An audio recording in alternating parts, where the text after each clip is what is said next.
ओम श्री विष्णवे नमः। आप सभी का मेरे YouTube चैनल पर हार्दिक स्वागत है। 19 नवंबर शुक्रवार के दिन कार्तिक पूर्णिमा है और इसी दिन हिंदी कैलेंडर के अनुसार कार्तिक का महीना भी समाप्त हो जाएगा और नया हिंदी महीना मार्गशीर्ष प्रारंभ हो जाएगा। कार्तिक के पूर्णिमा में लोग पवित्र नदियों में स्नान करते हैं, दान करते हैं, व्रत भी रखते हैं। मान्यता है कि कार्तिक के महीने में पवित्र नदियों के जल में सभी देवी देवतागण वास करते हैं। तो ऐसे में अगर आप कार्तिक के पूरे महीने पवित्र नदियों में स्नान ना कर पाए हो तो आज यानी कि पूर्णिमा के दिन आप इस पुण्य को प्राप्त कर सकते हैं। संभव हो तो अपने आसपास की पवित्र नदियों में स्नान जरूर करना चाहिए, नहीं तो आप घर पर भी गंगा जल मिलाकर स्नान कर सकते हैं। अब बात आती है कि कार्तिक पूर्णिमा के दिन ही इस साल का और सदी का सबसे लंबा ग्रहण भी लगने जा रहा है, चंद्र ग्रहण। अब बहुत सारे लोगों के मन में ये प्रश्न जरूर होंगे कि ग्रहण है तो हम क्या व्रत रखें या नहीं रखें, सुबह के समय स्नान करें या ना करें, दान कब दें, क्या दान करें, क्या ग्रहण के समय की गई पूजा भगवान स्वीकार करेंगे या नहीं करेंगे।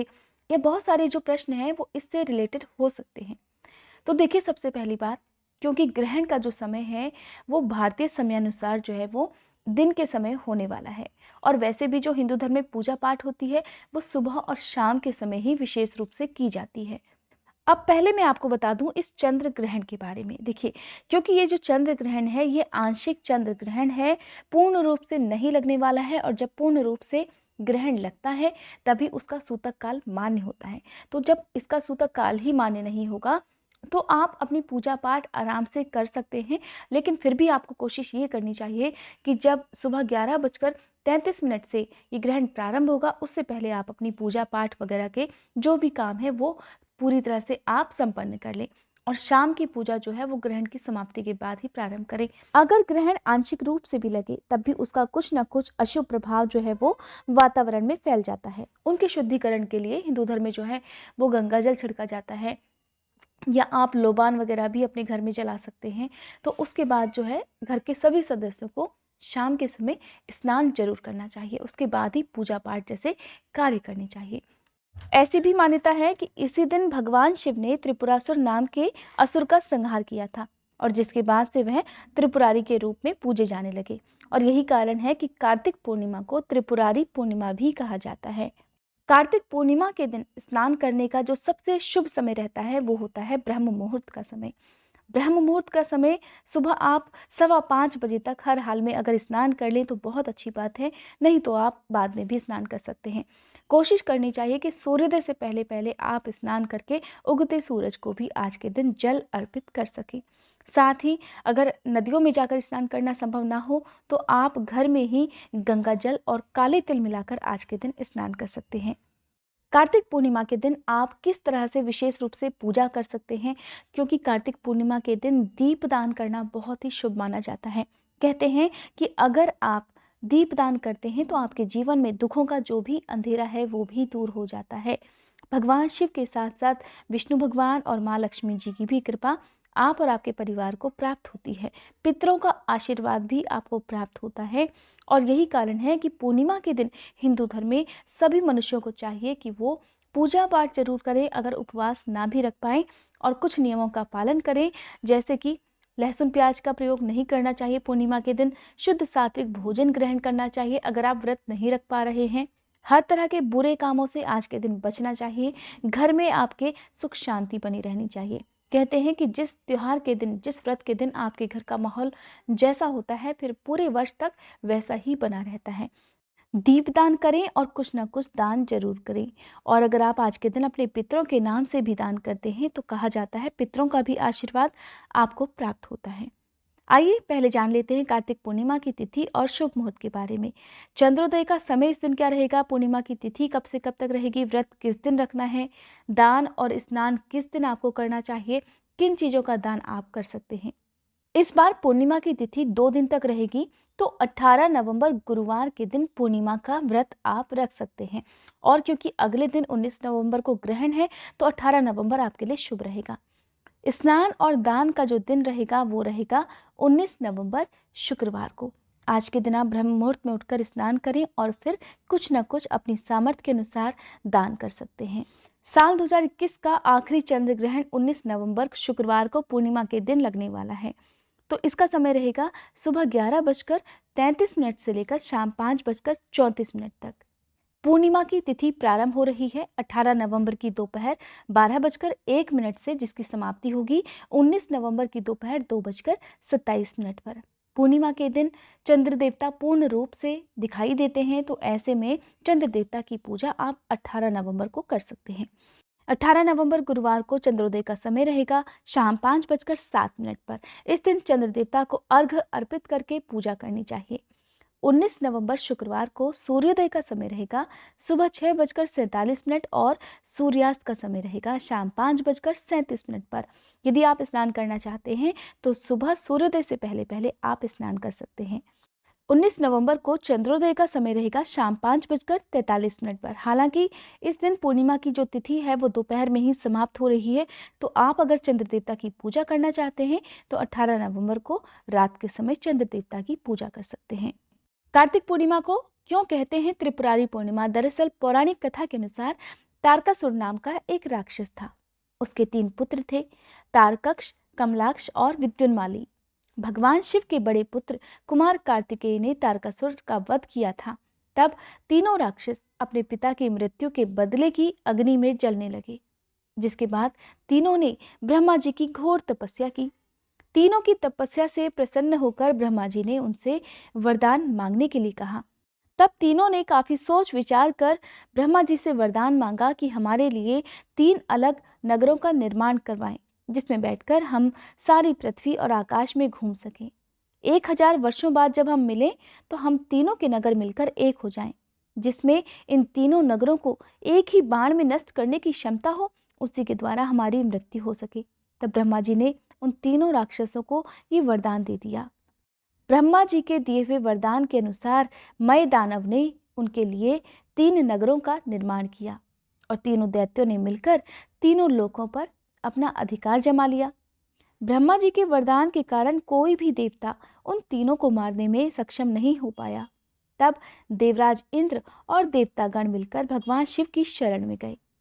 देवराज इंद्र की बात सुनकर भगवान शिव ने इन दानवों का नाश करने के लिए एक दिव्य रथ का निर्माण किया और इस दिव्य रथ की हर एक चीज जो थी वो देवताओं से बनी हुई थी। इसी रथ पर सवार होकर भगवान शिव युद्ध के लिए चले और देवताओं और दानवों में तब बहुत ही भयंकर युद्ध प्रारंभ हुआ। जैसे ही तीनों नगर एक सीध में आए, शिव जी ने एक ही बाण में तीनों का नाश कर दिया और तभी से भगवान शिव को त्रिपुरारी कहा जाने लगा। जिस दिन भगवान शिव ने तीनों राक्षसों का वध किया था वह कार्तिक मास की पूर्णिमा का ही दिन था और यही कारण है कि इस दिन को त्रिपुर पूर्णिमा के नाम से भी जाना जाता है। उधर उन तीनों राक्षसों के वध से सभी को उनके अत्याचारों से भी मुक्ति मिल गई, जिससे सभी अत्यंत प्रसन्न हुए और सभी ने इस खुशी में भगवान शिव की नगरी काशी में आकर दीप जलाकर खुशियां मनाई थी। माना जाता है आज भी कार्तिक पूर्णिमा के दिन देव दिवाली मनाने की परंपरा काशी में प्रचलित है। अब सभी लोग अपने अपने घरों में देव दिवाली मनाने लगे हैं और यही कारण है कि कार्तिक पूर्णिमा के दिन लोगों को दीपदान जरूर करना चाहिए। संभव हो तो बहते जल में दीपदान करें, नहीं तो घाट, सरोवर, तालाब आदि के किनारे भी आप दीपदान कर सकते हैं। अगर ऐसी भी व्यवस्था ना हो तो अगर आपके आसपास हैंड पंप हो वहां आप दीपदान कर सकते हैं, या आप अपने घर में ही जिस जगह पर पीने का पानी स्टोर करके रखते हैं वहां पर भी आप दीपदान कर सकते हैं, वहां पर भी आप दीप जलाकर रख सकते हैं। क्योंकि कार्तिक पूर्णिमा के दिन ही भगवान श्री हरि ने मत्स्य अवतार धारण किया था, इसलिए ये दिन भगवान श्री हरि को भी समर्पित होता है। साथ ही चंद्र देवता की पूजा भी आज के दिन की जाती है। तो इस प्रकार अगर आप विधि विधान से कार्तिक पूर्णिमा की पूजा कर लेते हैं तो आपको भगवान श्री हरि के साथ साथ भगवान शिव का भी आशीर्वाद प्राप्त हो सकता है। पूर्णिमा के दिन भगवान विष्णु के साथ माँ लक्ष्मी जी की पूजा भी करनी चाहिए। और अगर आप कार्तिक पूर्णिमा के दिन व्रत ना रख पाएं, केवल दान ही करना चाहते हो या स्नान ही करना चाहते हो, तो आप सुबह के समय ब्रह्म मुहूर्त में उठकर स्नान करके, चाहे तो पवित्र नदियों के जल में स्नान करें या घर पर ही स्नान करें, हाथ में जल या पुष्प लेकर दान करने का संकल्प जरूर लें। क्योंकि अगर आप केवल दान करना चाहते हैं तो भी आपको संकल्प लेना चाहिए। और अगर आप उपवास रखना चाहते हैं, अगर आप पहली बार पूर्णिमा के व्रत प्रारंभ करना चाहते हैं, तो कार्तिक पूर्णिमा आपके लिए सबसे शुभ फलदायी होगी। क्योंकि देखिए, अगर आप पूर्णिमा के व्रत प्रारंभ करना चाहते हैं तो मान्यता है कि आपको कम से कम 32 पूर्णिमा तक व्रत करने चाहिए। हर साल आपको पूर्णिमा का व्रत करना चाहिए और जब पूर्णिमा के व्रतों की संख्या पूरी हो जाए तब आपको उद्यापन कर देना चाहिए। फिर से आप व्रत उद्यापन करने के बाद ही शुरू कर सकते हैं। अगर आप पहली बार व्रत रखना चाहते हैं तब भी आपको अपनी पूर्णिमासी की जो व्रतों की संख्या है उसका भी संकल्प लेना चाहिए। संकल्प लेने के साथ ही आप अपना नाम, अपने कुल गोत्र का नाम भगवान श्री हरि के सामने स्मरण करें, भगवान शिव के सामने स्मरण करें और संकल्प लें कि आज मैं पूरी श्रद्धा और निष्ठा के साथ पूर्णिमा का, जो कि कार्तिक शुक्ल पक्ष की पूर्णिमा है, व्रत करने जा रही हूँ और आपकी कृपा से इस व्रत को करने में मुझे कोई बाधा ना आए और मेरे घर परिवार वालों के साथ साथ मुझे भी सुख समृद्धि की प्राप्ति हो और मेरे आसपास रहने वाले सभी स्वस्थ और निरोगी बने रहें। ऐसी कामना के साथ आप अपना व्रत प्रारंभ कर सकते हैं। इस प्रकार संकल्प लेने के बाद आप सुबह के समय सूर्य देवता को जल अर्पित करें। साथ ही आज के दिन भगवान श्री हरि और भगवान शिव के सामने शुद्ध देसी घी का दीपक आज के दिन आपको जलाना चाहिए। धूप, दीप, तिलक, नैवेद्य अर्पण करके आप विधिवत पूजा करें। सुबह के समय भगवान विष्णु के मंत्रों का जाप, भगवान शिव के मंत्रों का जाप आप कर सकते हैं। आपको ध्यान रखना है कि पंचामृत का भोग आज के दिन भगवान शिव और भगवान विष्णु को लगाना चाहिए। पूर्णिमा के दिन जो है वो एक विशेष तरह का प्रसाद बनाया जाता है। देशी घी में भूनकर आटे का कसार बनाते हैं जिसमें आपको चीनी मिलानी होती है। तो ये प्रसाद जो है पूर्णिमा के दिन आप बना सकते हैं। इसके अलावा अपनी सामर्थ्य के अनुसार आप दूध से बनी मिठाइयों का भोग भी लगा सकते हैं, फलों का भोग लगा सकते हैं। भगवान विष्णु को आज के दिन पीले रंग के फूल, भगवान शिव को सफ़ेद रंग के फूल अर्पित करने चाहिए और माँ लक्ष्मी जी को लाल रंग के फूल अर्पित करने चाहिए। इस प्रकार क्योंकि पूर्णिमा का दिन है तो भगवान सत्यनारायण की पूजा भी आज के दिन आपको करनी चाहिए। सत्यनारायण भगवान की कथा के लिए आप शाम के समय इस कथा को सुन सकते हैं, क्योंकि शाम का जो समय होता है वो सत्यनारायण भगवान की कथा सुनने के लिए या पाठ कराने के लिए बहुत उत्तम माना जाता है। तो आप आज के दिन भगवान विष्णु के मंत्रों का जाप करें, भगवान शिव के मंत्रों का जाप करें और अपनी सामर्थ्य के अनुसार आप पूर्णिमा के दिन दान जरूर करें। वैसे तो आप 18 नवंबर को भी दान कर सकते हैं, किंतु 19 नवंबर को ग्रहण भी लगने वाला है, तो ऐसे में आप अगर ग्रहण के बाद दान करते हैं तो और ज़्यादा फलदायी होगा।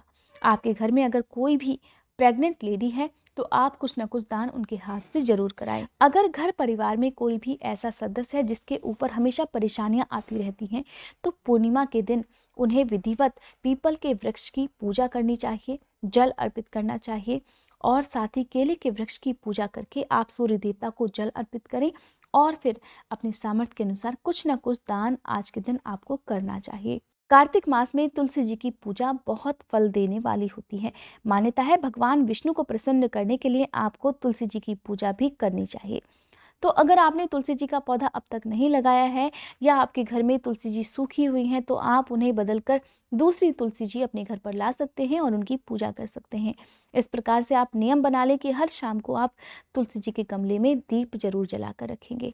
तो देखिए, पूर्णिमा के दिन वैसे तो आप चाहे अपनी सामर्थ्य के अनुसार और भी नियमों का पालन कर सकते हैं। कहते हैं कि पूर्णिमा का व्रत अगर आप निर्जल और निराहार रहकर कर सके तो बहुत अच्छी बात है, लेकिन कुछ न कुछ परेशानियां ऐसी हो जाती हैं कि लोग जो है निर्जल या निराहार रहकर व्रत नहीं रख पाते हैं, तो आप दिन के समय दूध या फल वगैरह आप ले सकते हैं, चाय भी ले सकते हैं।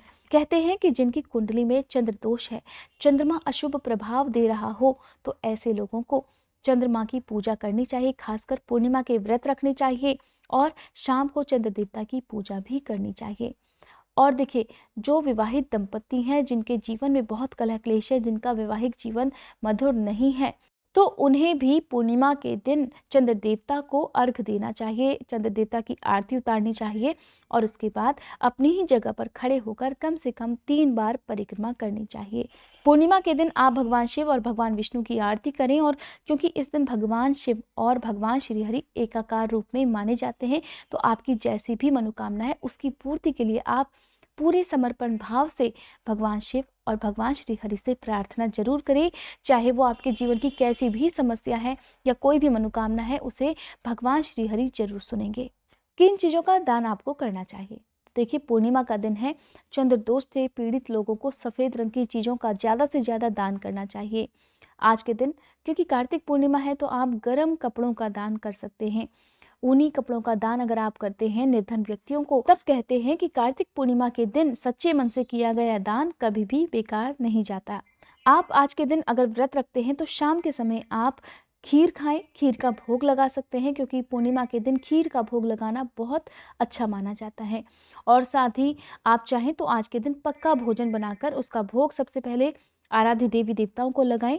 ध्यान रखना है, शुद्ध सात्विक भोजन का ही भोग भगवान को लगाया जाता है। अगर आप पूर्णिमा के दिन भगवान सत्यनारायण की कथा सुनना चाहते हैं तो मेरे चैनल पर आप इस कथा को सुन सकते हैं।